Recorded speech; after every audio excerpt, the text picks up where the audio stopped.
Toons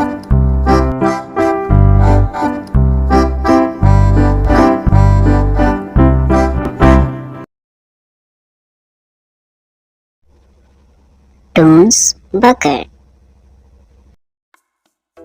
Bhanpur गांव में एक शंकु नाम का आदमी रहता है। शंकु बहुत ही कंजूस होता है। शंकु का आम बेचने का व्यापार होता है। उसकी आम से अच्छी कमाई हो जाती है, लेकिन शंकु पैसे कमाने के आगे वह अपनी अंदर आत्मा की इच्छा को मार देता है। हाँ, हे प्रभु, इतनी महंगाई हो गई, गरीब क्या कमाएगा, क्या खाएगा। क्या हो गया जी? क्या पढ़ रहे हो?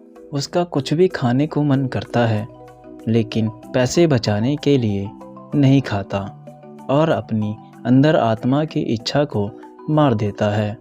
शंकु की कंजूसी के कारण उसकी पत्नी भी परेशान होती है। अगली सुबह शंकु बाजार के लिए जाता है और उसकी पत्नी उसके पास आती है। सुनिए जी, कुछ पैसे चाहिए, बाजार जाना है, कुछ कपड़े लेने हैं। अरे भाग्यवान, अभी तो तुम्हारे पास बहुत से कपड़े पड़े हैं, हर साल ले आके देता हूँ। अभी मेरे पास पैसे नहीं हैं, मैं अभी बाजार जा रहा हूँ। ये कह के शंकु चला जाता है। हे भगवान, इतना कंजूस पति क्यों दिया मुझे? शंकु बाजार में आम बेचने लगता है। अगली सुबह रोज की तरह शंकु आम बेचने जाता है। तभी मीना उससे कहती है,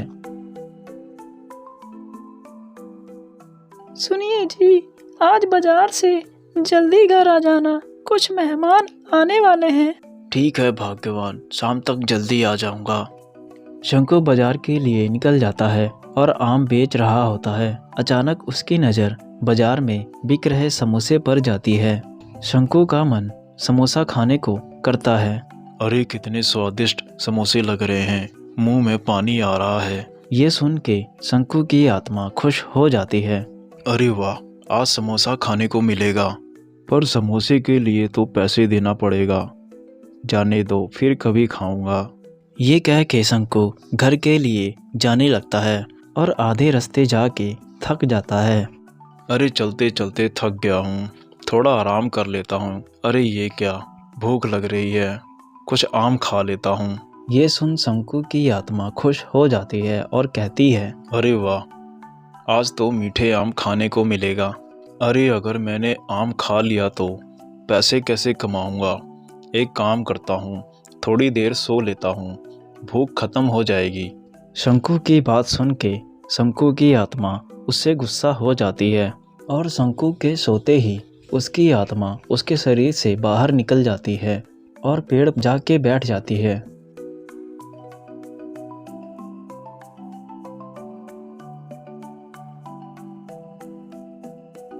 अब देखता हूँ तू कैसे उठता है, तूने मुझे खाने के लिए बहुत तरसाया है। तभी एक राही फल लेने बाजार जा रहा होता है और शंकु को देखता है। इतनी दूर फल लेने बाजार जाना पड़ता है। तभी राही की नज़र लेटे हुए शंकु पर पड़ती है। अरे ये कौन है? लगता है ये आम का व्यापारी है। क्यों ना मैं इसी से आम खरीद लेता हूँ। अरे सुनो भैया, उठो उठो भैया, कुछ आम चाहिए। ये नहीं उठेगा, तुम जाओ। आत्मा की आवाज़ सुन के राही डर जाता है। कौन है? कौन है? सामने आओ। मैं तुम्हें दिखाई नहीं दूंगा, मैं इस आम बेचने वाले की आत्मा हूँ। तुम मर गए हो क्या और भूत बन गए? नहीं, इसने मुझे हर एक चीज़ के लिए तरसाया है। मेरा कुछ भी खाने का मन होता है तो ये खाता नहीं है, जिसकी वजह से मैं भी कुछ नहीं खा पाता हूँ। ये बहुत ही कंजूस है, पैसे बचाने के चक्कर में कुछ भी खाता नहीं है, इसलिए मैं बहुत परेशान हो गया और इसके शरीर से बाहर निकल गया। अरे भाई आत्मा जी, तुम इसके शरीर में वापस आ जाओ, नहीं तो ये मर जाएगा और मैं तुम्हें खुद आम खिलाऊंगा। ठीक है, तुम सही कह रहे हो। शंकु की आत्मा राही की बात सुनकर शंकु के शरीर में वापस आ जाता है।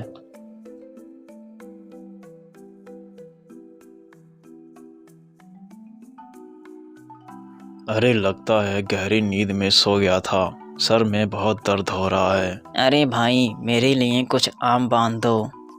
ठीक है भाई, अभी देता हूँ। ये लीजिए आपका आम। भाई पहले आप इसमें से कुछ आम खा लो, आपको बहुत भूख लगी है। अरे भाई, ये तो आपका आम है, मैं कैसे खा सकता हूँ। अरे भाई पहले आप आम खाओ, फिर कारण बताता हूँ। शंकु आम पेट भर के खाता है और उसकी भूख मिट जाती है, साथ ही साथ उसकी आत्मा भी खुश हो जाती है। भाई आपको कैसे पता कि मुझे भूख लगी है? अरे भाई इतनी कंजूसी क्यों करते हो? कुछ खाते भी नहीं हो, जिससे तुम्हारी आत्मा खाने के लिए तरस जाती है और तुमसे नाराज होके तुम्हारे शरीर से निकल गई थी। राही शंकु को सारी बात बताता है और शंकु डर जाता है और उसे पछतावा भी होता है। शंकु राही की बात सुन के हैरान हो जाता है और कहता है, ठीक है भाई, आपकी बात सुन के मुझे पता चला कि मैं अपनी आत्मा को कितना कष्ट देता था। आज के बाद कभी कंजूसी नहीं करूँगा। ठीक है भाई, मैं चलता हूँ।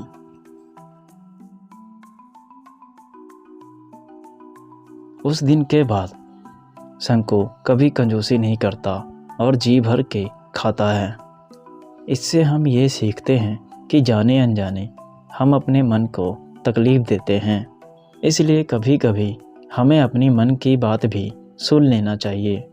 नमस्कार दोस्तों, अगर आपको वीडियो अच्छी लगे तो प्लीज़ इसे लाइक और सब्सक्राइब करें और अगली वीडियो देखना मत भूलना।